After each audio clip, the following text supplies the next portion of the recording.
দেখুন ভিউয়ার্স, আজকের ভিডিওতে দেখাবো কিভাবে আপনারা আপনাদের গুগল ড্রাইভের মধ্যে ছবি বা ভিডিও রাখবেন। তো গুগল ড্রাইভে আপনি 15 জিবি কিন্তু পেয়ে যাবেন স্টোরেজ ফটো বা ভিডিও রাখার জন্য। সেগুলো আপনি সারা জীবন সেখানে রাখতে পারবেন। ঠিক আছে, তো প্রথমে আপনারা গুগল ড্রাইভের যে অ্যাপ্লিকেশনটি রয়েছে সেই যে দেখতে পাচ্ছেন ড্রাইভ, এই ড্রাইভের মধ্যে একটা ক্লিক করবেন।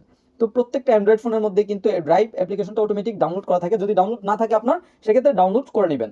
তো ডাউনলোড থাকার পরে যখন আপনি এটার ভিতরে ক্লিক করে প্রবেশ করবেন, প্রবেশ করার পর এখানে দেখতেই পাচ্ছেন আপনি এখানে প্লাস আইকন, এখানে প্লাস আইকনের মধ্যে একটা ক্লিক করবেন। প্লাস আইকনে ক্লিক করার পর এখান থেকে আপলোড অপশন পাবেন। এখান থেকে আপলোড অপশনের মধ্যে একটা ক্লিক করবেন। দেন আপনি এবার আপনার যেই পিকচারটা আপনি এখানে রাখতে চাচ্ছেন সেই পিকচারটা আপনি এখানে কি করবেন, দিয়ে দিবেন। ধরেন আমি একটা পিকচার রাখতে চাচ্ছি, এই পিকচারটা আমি এখানে দিয়ে দিব। ঠিক আছে, দিয়ে দেওয়ার পর এরপর বন্ধুরা আপনারা এখান থেকে আপলোড অপশনের মধ্যে একটা ক্লিক করবেন। এই আপলোডে ক্লিক করার সাথে সাথে কিন্তু আপলোড হয়ে গেছে, এই যে দেখতে পাচ্ছেন খুব সহজে কিন্তু আপলোড হয়ে গেছে।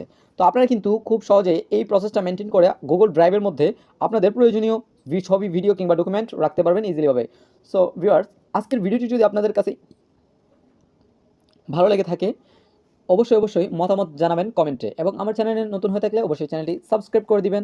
আজকের মতো আমি নাহিদ এখানেই বিদায় নিচ্ছি। দেখা হচ্ছে নতুন কোনো ভিডিওতে। এতক্ষণ ভালো থাকবেন, সুস্থ থাকবেন। আসসালামু আলাইকুম।